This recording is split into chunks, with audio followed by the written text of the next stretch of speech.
তৃত্ববাদ, মানে তারা বলে আল্লাহ, খ্রিস্টানদের আকীদা আল্লাহ, আল্লাহর ছেলে ঈসা, আল্লাহর স্ত্রী মরিয়ম। আর মুসলমান পড়ে লাম ইয়ালিদ ওয়ালাম, পড়ে না লাম ইয়ালিদ ওয়ালাম, লাম ইয়ালিদ ওয়ালাম। আমাদের আল্লাহর কোনো পিতা, লাম ইয়ালিদ আমাদের আল্লাহর কোনো সন্তান, ওয়ালাম ইউলাদ আমাদের আল্লাহর কোনো পিতাও নাই সন্তানও। বলেন আমাদের আল্লাহর কোনো পিতাও নাই সন্তানও। কেউ যদি মনে করে আল্লাহর ছেলে আছে, মুসলমান না কাফের? মুখ খুলে বলেন। কেউ যদি বলে আল্লাহর স্ত্রী আছে, মুসলমান না কাফের? খ্রিস্টানদের আকীদা ঈসা আল্লাহর ছেলে, এরা মুসলমান না কাফের? ইহুদিদের আকীদা ওয়াকালাতুল ইয়াহুদ উযাইর ইবনুল্লাহ, ইহুদিদের আকীদা উযাইর আল্লাহর ছেলে, তারা মুসলমান না কাফের? এই লম্পটগুলা কি করতে জানেন? খ্রিস্টানরা ঈসাকে তারা মনে করে আল্লাহর ছেলে। এখন তারা কি করতেছে, যে আমাদের সকল পাপের অগ্রিম কাফফারা স্বরূপ, আমাদের সকল পাপের অগ্রিম কাফফারা স্বরূপ ঈসাকে আল্লাহর ছেলেকে শুলিতে চড়াবো। কেন? আল্লাহ তার ছেলের কুরবানির বদৌলতে যেন আমাদের সব গুনাহ মাফ করে দেন। এই আকীদাকে সামনে রেখে আল্লাহর ছেলেকে শুলিতে চড়ানোর জন্য ঈসা আলাইহিস সালামের ঘর তারা যখন সব মিলে ঘেরাও করেছে, আল্লাহ বলেন ইন্নী রাফিউকা মুতাওয়াফিকা ওয়া রাফিউকা ইলাই। আল্লাহ বলে যখন তারা ঈসা আলাইহিস সালামকে শুলিতে চড়ানোর জন্য ঘর ঘেরাও করেছে, আল্লাহ জিবরিলের মাধ্যমে ঈসা আলাইহিস সালামকে জীবিত অবস্থায় আসমানে তুলে নিয়েছেন। আল্লাহ বলেন ওয়ামা কাতালু ওয়ামা সালাবু ওয়ালাকিন শুব্বিহা লাহুম মানাজুক ওয়ামা কাতালু, তারা ঈসা আলাইহিস সালামকে হত্যা করতে পারে নাই। ওয়ামা সালাবুহু, তারা ঈসা আলাইহিস সালামকে শুলিতেও চড়াতে পারে নাই। কি করা হয়েছে? ওয়ালাকিন শুব্বিহা লাহুম, আল্লাহ তাদেরকে দাদায় ফেলে দিয়েছেন। কেমনে ফেলে দিয়েছেন? তারা যখন ঘর ঘেরাও করেছে, আল্লাহ ঈসাকে আসমানে তুলে নিয়েছেন। ঈসা আলাইহিস সালামকে আল্লাহ যখন আসমানে তুলে নিয়েছেন, এরপর ঈসাকে হত্যা করার জন্য সবচেয়ে বড় মাস্তান যে, সে যখন প্রথম ঘরে ঢুকেছে, আল্লাহ কুদরতিভাবে তার চেহারা ঈসার মতো বানাই দিয়েছেন। এখন পরের মাস্তানটা কয়, দেখি তো মাশাআল্লাহ খায়ার ইষ্টপুষ্ট হয়ে গেছে। হ্যাঁ, মাইরা মুইরা শুলিতে চড়ানোর পর এখন ইখতিলাফ লাগলো, আচ্ছা আমরা যদি ঈসাকে শুলিতে চড়াই, আমাদের মাস্তান কই গেল? আর মাস্তানটা যদি শুলিতে চড়াই, ঈসা কোথায় গেল? তাহলে তারা ঈসাকে হত্যা করতে পারছে? জি না, এটা আকীদার ওয়াজ। বলেন তারা ঈসাকে হত্যা করতে পারছে? আল্লাহ বলেছেন ওয়ামা কাতালুহু, পারে নাই। আল্লাহ বলেছেন ওয়ামা সালাবু, শুলিতে চড়াতে পারে নাই। এজন্য আমাদের আকীদা ঈসা আসমানে জিন্দা। বলেন আমাদের আকীদা ঈসা আসমানে জিন্দা।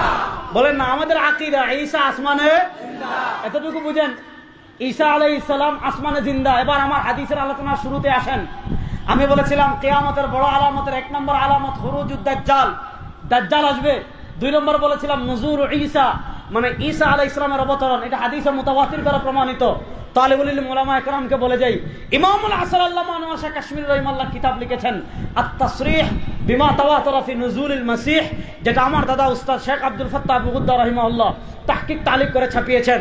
আমার আরেক দাদা উস্তাদের দাদা মুফতি আজম মুফতি মোহাম্মদ শফি রাহিমাহুল্লাহ, বর্তমান দুনিয়ার সবচেয়ে বড় আলেমদের একজন, শেখুল ইসলাম শেখুল আরবি ওয়াল আজম, শেখুল ইসলাম জাস্টিস মুফতি মোহাম্মদ তাকি উসমানী হাফিজাহুল্লাহ, তার পিতা মুফতি শফি রাহিমাহুল্লাহ রিসালা লিখেছেন মসিহে মওউদ কি পেহচান, প্রতিশ্রুত মাসিহের পরিচয়। ওই যখন দাজ্জাল বায়তুল মাকদিসে ঈসা আলাইহিস মাহদির নেতৃত্বে মুসলমানদেরকে অবরোধ করবে, হিসাব মিলান, মাহদির নেতৃত্বে মুসলমানদেরকে অবরোধ করে রাখবে দাজ্জাল। মাহদির নেতৃত্বে মুসলমানরা ফজরের নামাজের আযান হয়ে গিয়েছে, সুবহানাল্লাহ পড়েন না? আরে চট্টগ্রামের বদ্দারা কিপটামি করেন কেন? জোরে বলেন। ফজরের আযান হয়ে গিয়েছে, মাহদির নেতৃত্বে মুসলমানরা ফজরের নামাজ পড়ার জন্য কাতারবন্দি, ইকামত হয়ে যাবে বাপ। ওই যে আল্লাহ ঈসা আলাইহিস সালামকে আসমানে তুলে নিয়েছিলেন, দাজ্জাল যখন বায়তুল মাকদিস অবরোধ করবে, মুসলমানরা যখন ফজরের নামাজের জন্য কাতারবন্দি হয়ে যাবে, আল্লাহ আসমান থেকে আবার বায়তুল মাকদিসের সবুজ গম্বুজে হযরত ঈসা আলাইহিস সালামকে পৃথিবীতে পাঠাবেন। এটাকে বলে নুজুলুল মাসিহ ঈসা আলাইহিস সালাম। দেখেন, আপনারা এক ব্যক্তিকে চিনেন, এর নাম হইল গোলাম আহমদ কাদিয়ানি। নাম শুনছেন নি?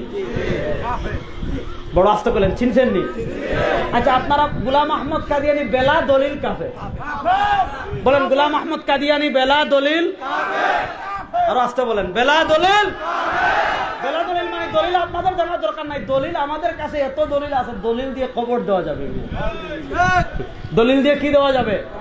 এই গোলাম শয়তান কাদিয়ানি যে কয়েকটা কারণে কাফের, এর ভিতর একটা হইল গোলাম আহমদ কাদিয়ানি বলছেন ওই যে কিয়ামতের আগে যে ঈসা দুনিয়াতে আসবেন, গোলাম আহমদ কাদিয়ানি বলছে ওই ঈসা হইলাম আমি। আচ্ছা দেখেন, ঈসা আলাইহিস সালামের নাম কি? ঈসা। ঈসা আলাইহিস সালামের নাম কি? গোলাম আহমদের নাম ঈসা না গোলাম আহমদ? ঈসা আলাইহিস সালামের বাপ আছে? বড় আস্তে কোন? গোলাম আহমদ কাদিয়ানির বাপ আছে না নাই? তার বাপের নাম মির্জা বশির। তার বাপের নাম কি? ঈসা আলাইহিস সালামের মায়ের নাম মরিয়ম। ঈসা আলাইহিস সালামের মায়ের নাম, গোলাম আহমদ কাদিয়ানির মায়ের নাম চেরাগ বিবি। গোলাম আহমদ কাদিয়ানির মায়ের নাম। ঈসা আলাইহিস সালাম নামবেন কোথা থেকে? কথা বলেন, ঈসা আলাইহিস সালাম নামবেন কোথা থেকে? গোলাম আহমদ কাদিয়ানি আসমান থেকে নামছে না তার মারপেট থেকে বেরিয়েছে? এবার বলেন, গোলাম আহমদ কাদিয়ানি ঈসা না ভণ্ড? আর আসতে বলেন, গোলাম আহমদ কাদিয়ানি ঈসা না কাফের? গোলাম আহমদ কাদিয়ানি এত জঘন্য কাফের, তাদেরকে যারা কাফের মানবে না তারাও কাফের। গোলাম আহমদ কাদিয়ানির পক্ষে যারা দালালি করবে তারাও কাফের। গোলাম আহমদ কাদিয়ানির পক্ষে যারা টিভিতে কথা বলবে তারাও কাফের। গোলাম আহমদ কাদিয়ানির পক্ষে যারা সংসদে কথা বলবে তারাও কাফের। কোনো সন্দেহ নাই, কোনো সন্দেহ নাই। তো কত বড় মানে মানে মেন্টাল হইলে কইতে পারে আমি ঈসা।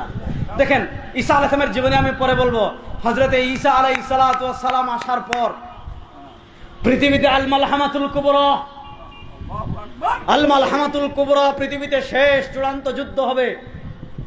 সেই যুদ্ধে একদিকে থাকবে মাসিহুদ দাজ্জাল, যে পয়েন্ট আলোচনা করার জন্য আমি এতক্ষণ লম্বা ভূমিকা দিলাম। একদিকে থাকবে আল মাসিহুদ দাজ্জাল, কানা দাজ্জাল, তার নেতৃত্বে থাকবে আসফাহানের ৭০,০০০ ইহুদি, তার নেতৃত্বে থাকবে মুনাফিকরা। আরেকদিকে থাকবেন হযরতে ঈসা আলাইহিস সালাম, তার নেতৃত্বে পিওর খাঁটি ইসলাম মুসলমান যারা আছে তারা থাকবে। পৃথিবীর চূড়ান্ত যুদ্ধ হবে। যে জায়গা, ওই জায়গার নাম বাবেলুদ। বলেন ওই জায়গার নাম, বলেন না ওই জায়গার নাম বাবে। এই বাবেলুদ কোথায় পড়ছে জানেন? ইসরায়েলে। বর্তমান ইসরায়েল একটা রাষ্ট্র আছে না নাই? নাম শুনছেননি? এটা জারদ রাষ্ট্র। এটা কি রাষ্ট্র? মুখ খুলে বলেন, কি রাষ্ট্র? তাহলে ওই জারদ রাষ্ট্রের একটা জায়গা আছে, এখন আপনি মানচিত্র, ইসরায়েলের মানচিত্র দেখলেই পাবেন। ওই জায়গার নাম বাবেলুদ। সেই বাবেলুদ্দে পৃথিবীর চূড়ান্ত খেলা হবে ইনশাআল্লাহ। হবে কি হবে না? সেদিন মুসলমানরা ইহুদিদেরকে এমন মার দিবে, সুবহানাল্লাহ বলেন। সেদিন মুসলমানরা ইহুদিদেরকে এমন মার দিবে, হাদিসে আসছে ইহুদিরা জান বাঁচানোর জন্য গাছের নিচে গিয়ে লুকাবে। আল্লাহ গাছের জবান খুলে দিবেন, গাছ বলবে ইয়া মুসলিম ওরা ইহুদি ফাকতুল, ওই মুসলমান সৈন্য কোথায়?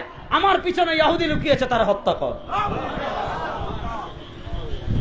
সেদিন ঈসা আলাইহিস সালাম নিজ হাতে দাজ্জালকে হত্যা করবেন। ঈসা আলাইহিস সালাম 40 বছর দুনিয়াতে থাকবেন।